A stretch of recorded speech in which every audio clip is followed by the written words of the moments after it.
Je te rappelle d'avoir à raviver le don de Dieu qui est en toi depuis que je t'ai imposé les mains. 2 Timothée 1,6. Dieu nous a donné des talents que nous devons faire fructifier.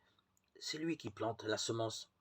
Et ce qu'il nous demande, c'est de l'utiliser à bon escient, afin que d'autres en soient bénis. Mais ça ne veut pas dire que tout sera facile dès le moment où nous découvrirons ces dons pour notre vie. Les gens qui nous connaissent risquent de ne rien faire pour nous encourager.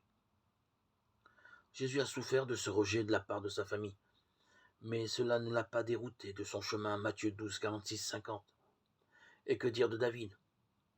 Sa famille n'a pas reconnu ses talents de chef de guerre, ni ses talents de musicien. Ses frères le méprisaient. 1 Samuel 17, 28, 30.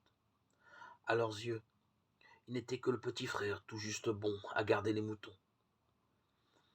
Ils n'avaient jamais assisté aux démonstrations de force et d'habileté de leur plus jeune frère. Quand il devait affronter un ours ou un lion venu essayer de lui arracher quelques agneaux.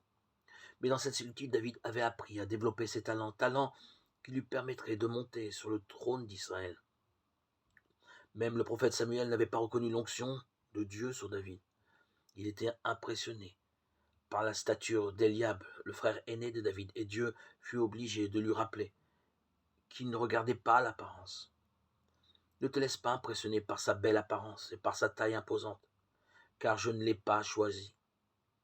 Je ne juge pas de la même manière que les êtres humains. Ceux-ci s'arrêtent aux apparences, mais moi je vois jusqu'au fond du cœur. 1 Samuel 16, 7. Peut-être nous sentons-nous dans la même situation, nos parents, notre femme ou notre mari ou d'autres personnes de notre entourage nous ont toujours dénigrés et humiliés. Nous n'avons pas osé leur parler de nos rêves, de peur d'en souffrir. Mais Dieu a une autre opinion. Osons donc développer nos talents et poursuivre nos rêves.